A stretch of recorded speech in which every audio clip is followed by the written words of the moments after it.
We are at chapter 4. Will came awake with a jerk. He had been sitting on the edge of the porch in the sun, and he realized that he must have nodded off. Ruefully, he thought about how much of his time he spent sleeping these days. Evelyn said it was only to be expected, as he was regaining his strength. He supposed she was right. There was also the fact that there was so little to do around the hut where they had spent their time since escaping from the Canadian stronghold.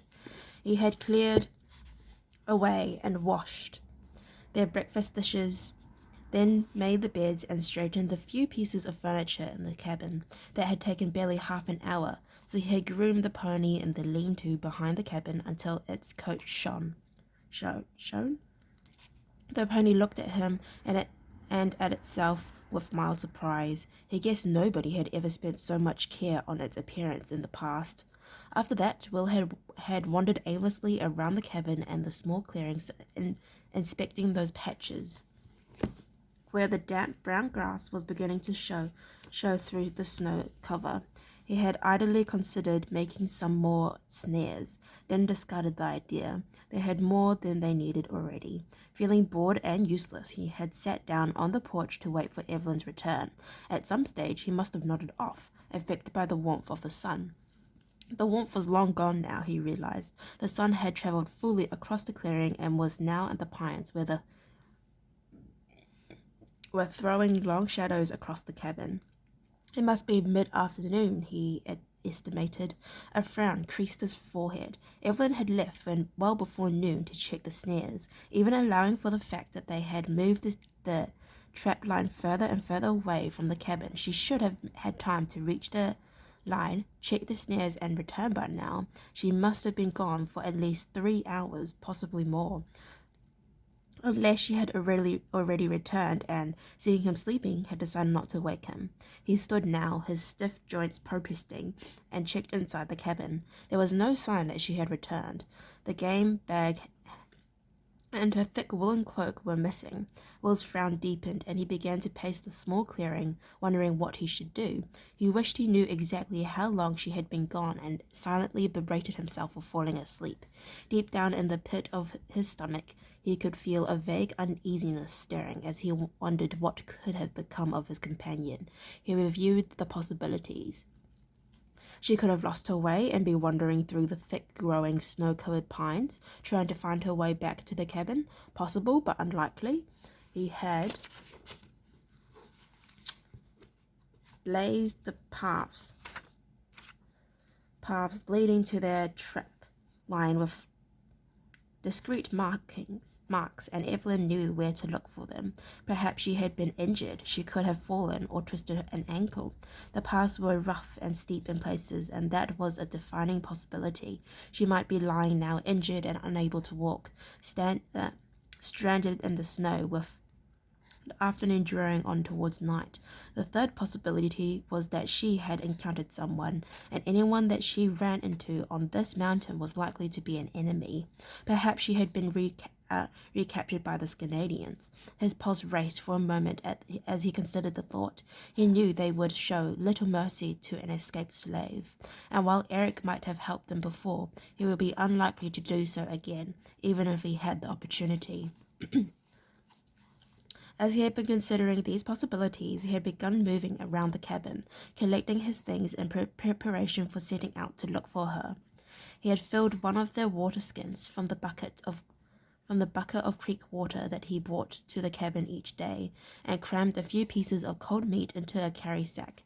He laced on his thick walking boots, winding the thongs rapidly round his legs, almost up to his knees, and unhooked his sheepskin vest from the peg behind the door. On the whole, he thought that the second possibility was the most likely. The chances were that Evelyn was injured somewhere, unable to walk.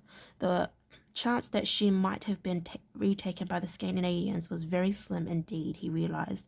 It was still too early in the season for people to be moving around the mountains. The only reason for doing so would be to hunt for game, and it was still too scarce to be worth the trouble of fighting through the thick drifts of snow that blocked the way in so many parts of the mountain. No, on the whole, it was most likely that Evelyn was safe but incapacitated incapacitated, which meant his next logical move would be to put a bridle and saddle on the pony and lead him along as he tracked her, so that she could ride back to the cabin once he found her.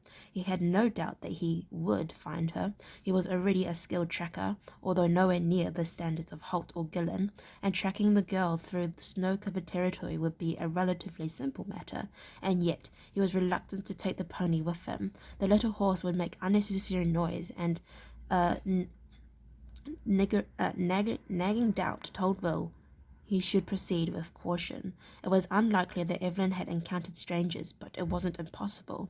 It might be wiser to travel unobtrusively until he found out the real state of affairs. As he came to his decision, he stripped the beds of their blankets, tying them into a roll that he slung over his shoulders. It might prove necessary to spend the night in the open, and it would be better to be prepared. He picked up a flint and steel from near the fireplace and dropped it into one of his pockets. Finally, he was ready to go. He stood at the door, taking one last look around the cabin to see if there was anything else he might need. The small hunting bow and a quiver of arrows lent by the door jamb. On an impulse, he picked them up, slinging the quiver across his back with the roll of blankets. Then another thought struck him, and he crossed back to the fireplace, selecting a half-burnt stick from the ashes. On the outside of the door, he printed in crude letters, "Looking for you. Wait here."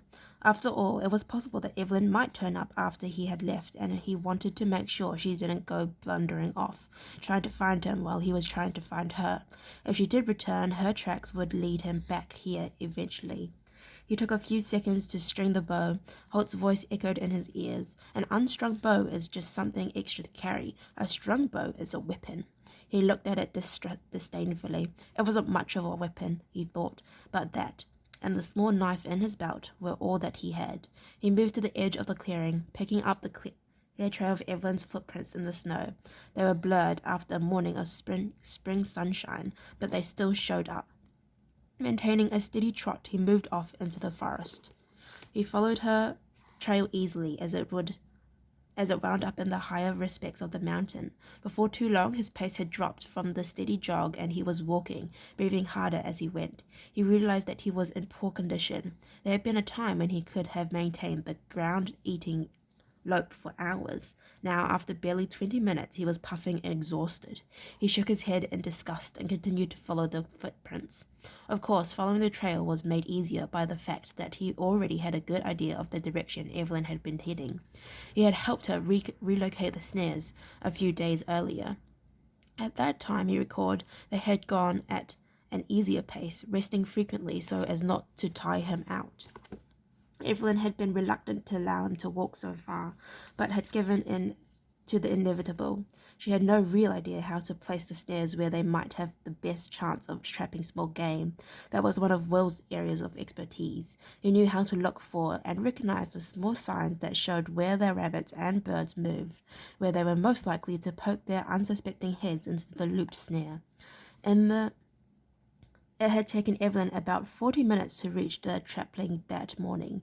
Will covered the distance in an hour and a quarter, stopping more frequently as the time went on to rest and recover his breath. He resented the stops, knowing they were costing him daylight, but there was no alternative. There would be no point pushing himself until he was utterly exhausted.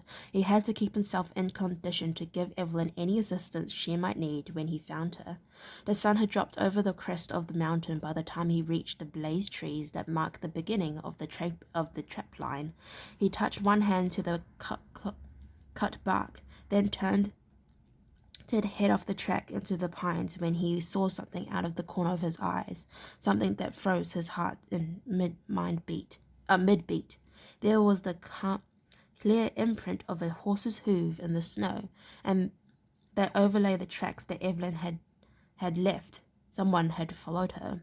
Forgetting his weariness, Will ran, half crouching through the thick pines, to the spot where the first snare had been laid. The snow there was disturbed and scuffed. He fell to his knees, trying to read the story that was written there.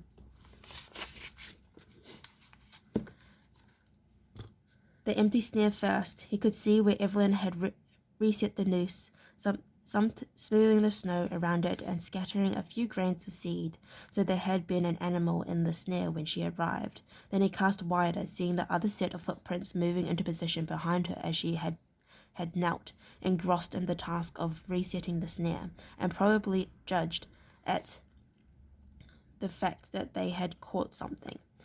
The horse's tracks, he had noticed, had stopped some 20 meters away.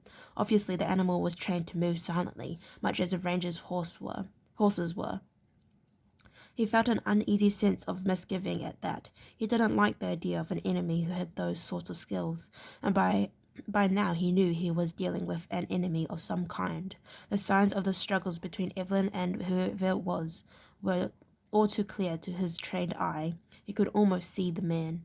He assumed it was a man, moving quietly behind her, grabbing her and dragging her, struggling back through the snow. The wild disturbance of the ground showed how Evelyn had kicked and struggled. Then suddenly the struggling had stopped, and two shallow furrows in the snow led back to where the horse waited. Her heels, he realized as her unconscious body had been dragged away. Unconscious or dead, he thought, and a chill had seized his heart at the thought. Then he shook it away determinedly. No sense in carrying her away if he'd killed her, he told himself, and he almost believed it. But he still had that galling uncertainty in the pit of his belly as he followed the horse's tracks back to the main trail, and then in the opposite direction of this trail that led back to the cabin. He was glad, he thought, to bring the blankets. It was going to be a cold night, he thought. He was also glad that he thought to bring the bow, although he found himself wishing that he still had the powerful recurve bow that he had lost at the bridge in Celtica. It was a far superior weapon to the low-powered Scandia hunting bow, and he had the uncomfortable certainty that he was going to need a weapon in the very near future.